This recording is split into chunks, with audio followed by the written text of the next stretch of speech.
낙관론이 조금씩 우세해지고 있지만 불안 요인도 여전합니다. 어떻게 시장을 봐야 될지 3인의 전략에서 알아보도록 하겠습니다. 오늘 이 시간에는 머니투데이 방송의 이학영 전문위원과 하나대투증권 멘토스의 김현봉 연구원 두 분 함께 하십니다. 두 분 안녕하십니까? 안녕하십니까? 네, 안녕하세요. 시장 중심이 되는 키워드를 하나씩 확인해 보겠습니다. 먼저 5위부터 3위까지 키워드를 화면을 통해서 확인해 보도록 하겠습니다. 오늘의 5위 키워드는 현대기아차 작년 미판매 110만 대 돌파입니다. 12월 미국의 자동차 판매가 11월에 비해서 9% 증가했습니다. 현대기아차는 작년에 미국에서 사상 최대인 113만 대의 자동차를 팔았습니다. 4위 키워드는 코스닥 강세 테마주 기승입니다. 코스닥 시장의 상대적 강세 현상이 지속되고 있습니다. 이런 흐름이 지속될 수 있을지에 대해서 알아봅니다. 3위 키워드는 이란 제재 6개월 8개월 내 최고입니다. 미국 지표 상승과 이란 지정학적 리스크로 인해 유가 추가 상승 가능성이 높아지고 있습니다. 폴리실리콘 가격은 모처럼 큰 폭으로 반등했습니다. 코스닥 얘기부터 해보겠습니다. 코스닥 강세, 1월 강세, 올해만 있었던 현상은 아니고, 근데 이제 올해는 대선이랑 결부되다 보니까 종목별로 과도하게 좀 버블이 좀 형성되는 이런 모습을 나타내고 있습니다. 김현봉 연구께서는 글쎄요, 종목별로 버블이 있는 건 좀 확실한 것 같고요. 이런 현상이 좀 앞으로도 지속될지, 그리고 테마주로 해서 다 투기적인 건 아니고 좀 눈여겨볼 테마도 있을 것 같은데, 관심 가져볼 만한 테마 있으면 말씀해 주십시오. 네, 이제는 대선 테마에서 또 바이럴 테마, UCC라든지 이런 테마군들이 급등을 하고, 다우기술을 보면요, 이 시가총액이 5,500억짜리입니다. 전일 기준. 근데 이틀 연속 점 상한가를 가고, 그 노장 바이오죠. 조화제약이 1년 동안 박스권 매물에 있었던 가격권을 돌파하고 오는 상한가를 가면서 정말 화려한 종목 장세가 나오고 있습니다. 나오고 있는데, 좀 유념하실 부분은 있고요. 그래서, 오늘은 2012년, 그러니까 올해 주요 이슈를 조금 정리를 해봤습니다. 원래 지식경제부 사이트에 들어가면 혹시 테마주 관심 있으신 분들은 지식경제부 사이트 들어가면 올해 사업계획서가 나오게 돼 있는데 아직 나오지는 않았습니다. 그래서 향후에 나오면 제가 나중에 좀 디테일하게 말씀을 드리겠고요. 일단 자료 준비한 걸 통해서 좀 보도록 하겠습니다. 일단 1월 달에 다음 주에 있을 국제 최대 가전 전시회죠. 2012 CES. 그래서 음성인식 관련주, 디오텍이라든지 파인 디지털, 브리지텍 이런 것들이 조금 상세를 보이고 있고요.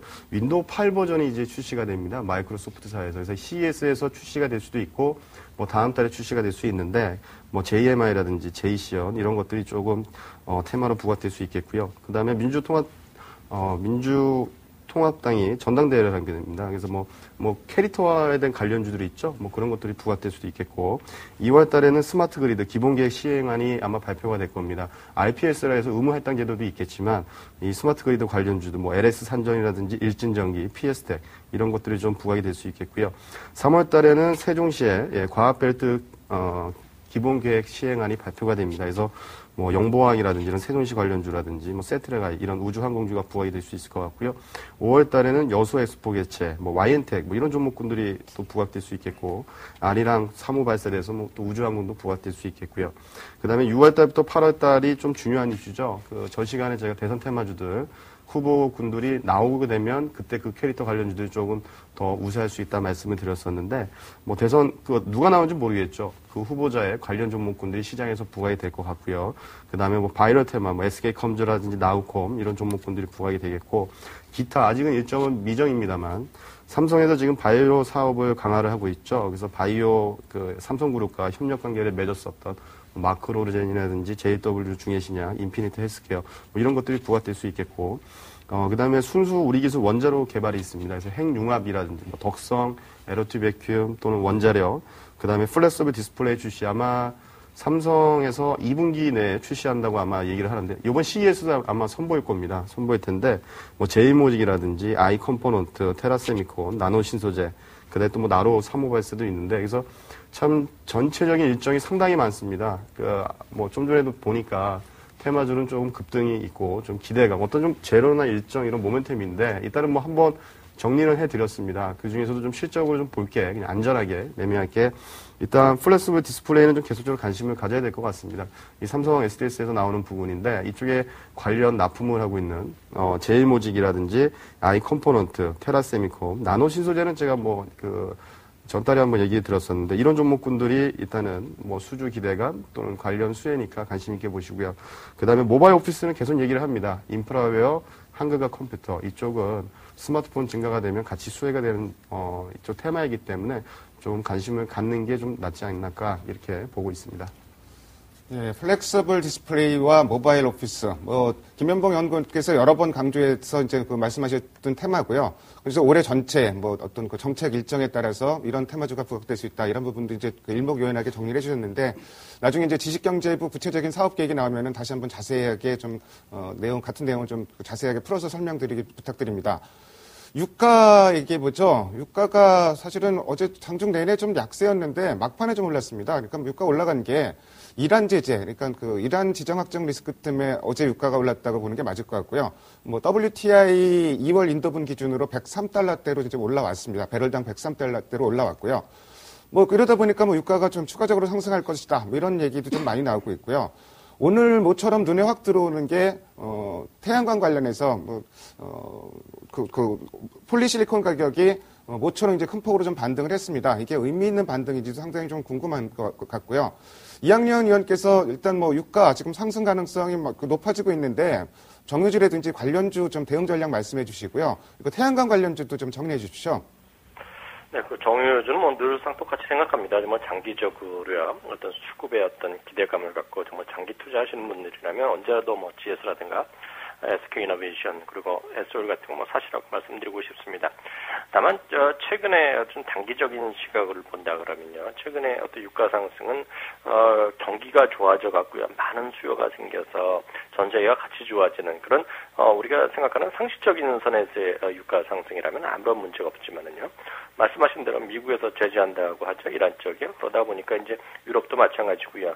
그러다 보면 우리나라도 동참할 수밖에 없는 거 아니겠습니까? 이렇게 보면 결국은 다수는 정치적인 어떤 성격에 의해서 올라가는 거기 때문에 어떤 그런 것이 지속성이 있을지에 대해서는 약간 회의적이기도 하고요. 어떤 확신을 갖기 쉽지 않습니다.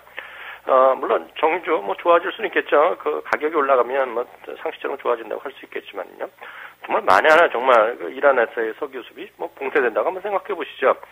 우리나라의 또 일부 그 정유사들이요. 실제로 이란에서 많이 원유를 수입하고 있다 많이 뉴스를 보셨을 텐데요.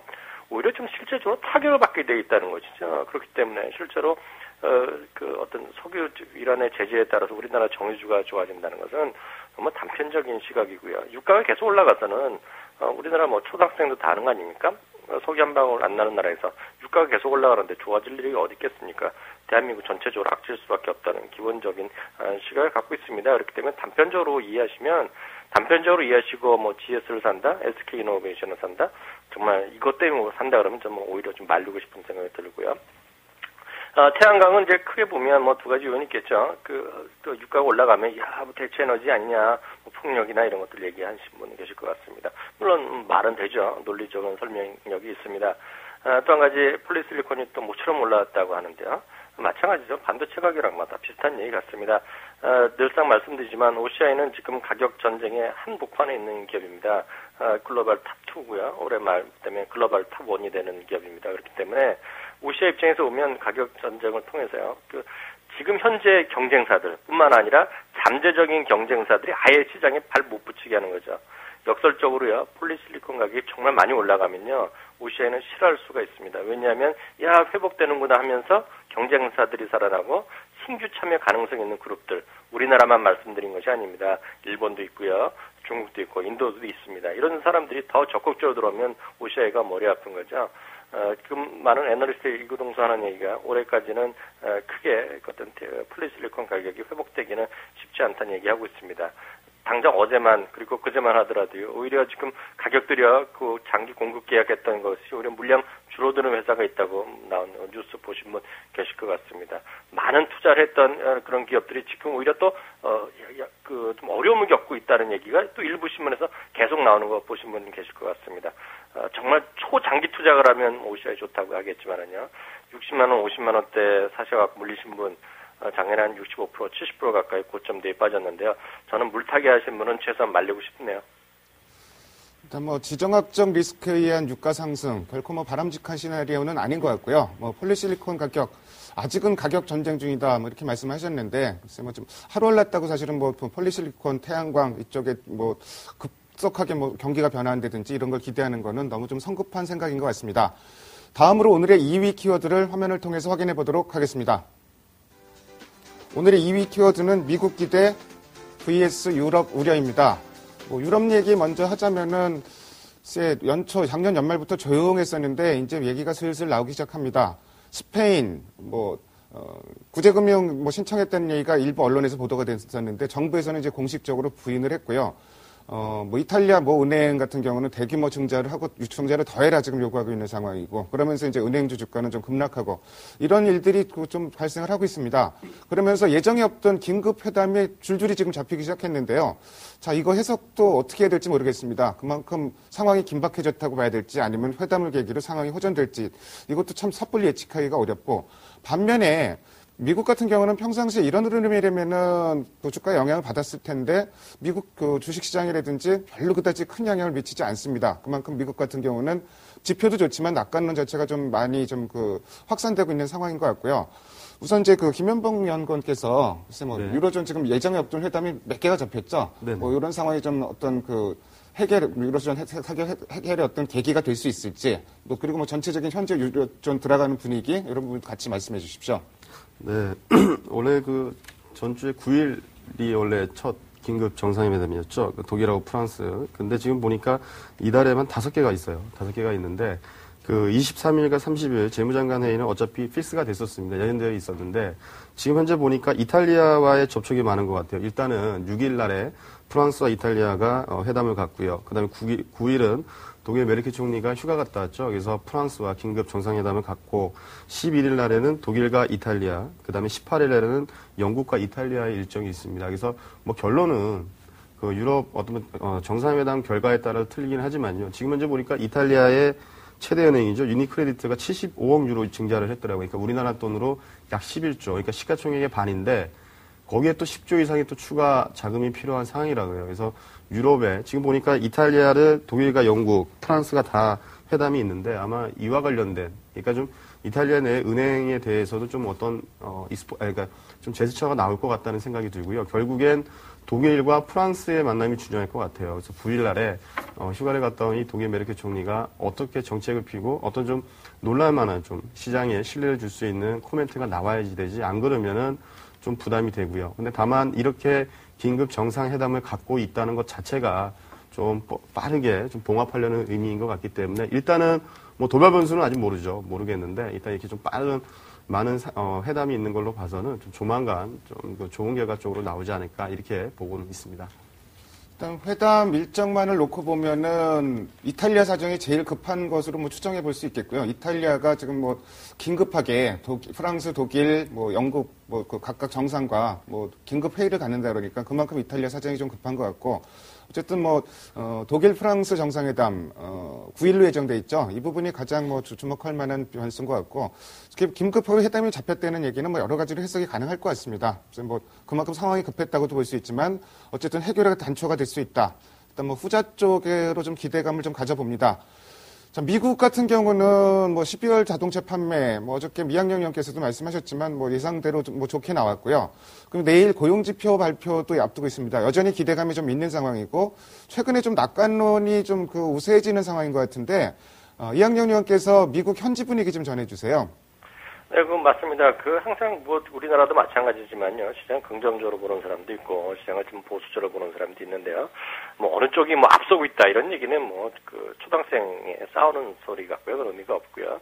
최근 들어서 주가가 좀 오르는 쪽으로 가고, 안정적인 모습을 보이니까요. 긍정적인 목소리 하는 사람들이 언론에서도 많이 좀 집중적으로 소개가 되고 있습니다. 특히 오늘 같은 경우에서도요. 유럽에서 1% 내외 하락하지 않았습니까? 과거 같으면 한두 달 전만 하더라도 그러면 다우지수 기준은 기본으로 150포인트는 빠지는 장세라고들 미국에서도 얘기하던데요. 그럼에도 불구하고는 유럽 시장에서 끝났던 시간이 뉴욕 시간으로 한 11시 반 정도 되는데요. 그때부터 오히려 좀 반등의 시도를 보여주었던 것이죠. 그만큼 어떤 미국과 유럽을 좀 분리해서 좀 단절됐다라는 얘기를 좀 하고 있습니다. 그렇기 때문에 자기네가 좋아진다는 얘기를 많이 하고 있는데요. 그런 제 대표적인 분 한번 소개해드릴까 합니다. 도이치뱅크의 이코노미스트고요. 그분이 메른시에도 있었고요. 여러 군데 있었던 아주 유명한 이코노미스트입니다. 링키 차더라는 분이 있는데요. 이 양반이 TV나 이런 데 나와서 하는 얘기가 여섯 가지를 얘기를 하면서 미국의 시장은 좋다는 얘기를 했습니다. 그러면서 수치로 보면 S&P 500 기준으로 보면 18% 정도 올라갈 수 있다는 얘기했는데요. 근데 몇 가지 포인트를 찍었습니다. 그걸 좀 소개해드리면요. 배당이 늘어나고 있다고 합니다. 미국에서요. 그리고 시장이 좀 싸다 보니까 우리나라도 마찬가지로 자사주를 사는 기업들이 늘어나고 있다는 얘기고요. 그리고 본인이 생각하기에는요, 지금 리세션으로 갈 가능성이 거의 없다는 것이고요. 그리고 이런 얘기 하는 사람 몇 명 있지만 유럽이 보이는 것만큼 아주 심각한 정도는 아니라는 얘기를 하고 있습니다. 그리고 일부에서는 이제 미국의 대통령 선거, 그리고 프랑스의 대통령 선거 등등 얘기하지만 사실 저도 그분에 동의하지만은요, 대통령이 누가 되든지 간에 우리나라도 좀 마찬가지로 보는데 그것은 다수의 국민이 원하는 결과로 가는 것이거든요. 그렇기 때문에 기본적으로 악재일 가능성이 없다라는 얘기를 하고 있습니다. 이런 몇 가지 요인을 들면서요, 미국의 시장은 상당히 긍정적으로 보고 있다라는 대표적인 분의 목소리를 오늘 한번 소개해드릴까 합니다. 유로존 문제 앞으로 어떻게 확산될지는 사실은 예측하는 거는 불가능하고요. 다만 현재 상황을 놓고 보면은 미국 낙관론자들이 좀 늘어나고 있고 특히 이제 유럽 쪽의 악재 영향력이 점점 줄어들고 있다. 이 흐름 자체는 상당히 좀 긍정적인 것 같습니다. 다음으로 오늘의 1위 키워드를 화면을 통해서 확인해 보도록 하겠습니다. 오늘 1위 키워드는 외국인 3일 만에 순매도입니다. 외국인이 이틀 연속 주식을 사다 오늘은 순매도를 보이고 있고요. 다만 긍정적인 것은 장세 방향성이 외국인의 현물 매매보다는 선물 매매에 많이 영향을 받고 있는데 선물 쪽에서는 하루 만에 다시 이제 순매수세로 돌아섰다는 점, 이거 하나는 좀 긍정적으로 볼 수 있을 것 같습니다. 근데 지금 화요일 날 이번 주 들어서 화요일 빼고 그 이외의 시장 흐름을 보면은 작년 연말이랑 그다지 크게 달라진 것 같지 않고 방향성 잡기도 상당히 좀 어려운 것 같습니다. 김면봉 연구원께서 글쎄 지금 이거 예측하는 건 굉장히 어려울 것 같긴 한데요. 방향성 어떻게 보시는지 말씀해 주시고 대응 전략도 같이 좀 말씀해 주십시오.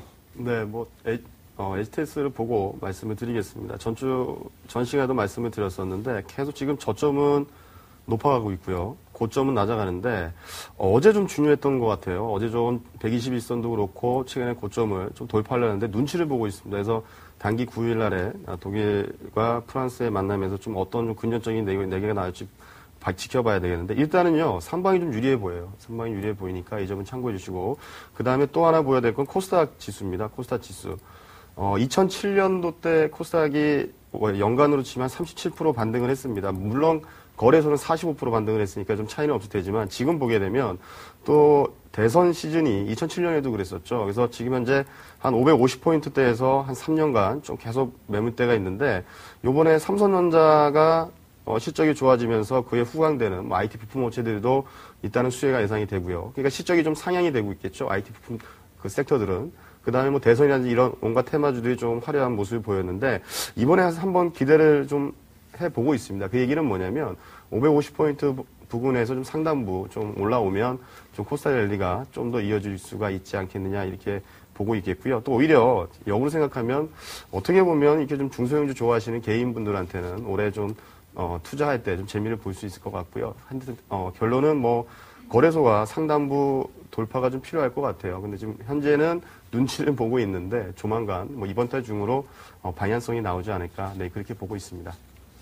글쎄 유가증권 시장 지금 방향성 예측하기는 굉장히 어려운데 일단 상방 쪽이 조금 유리할 것이다 이런 말씀을 주셨고요.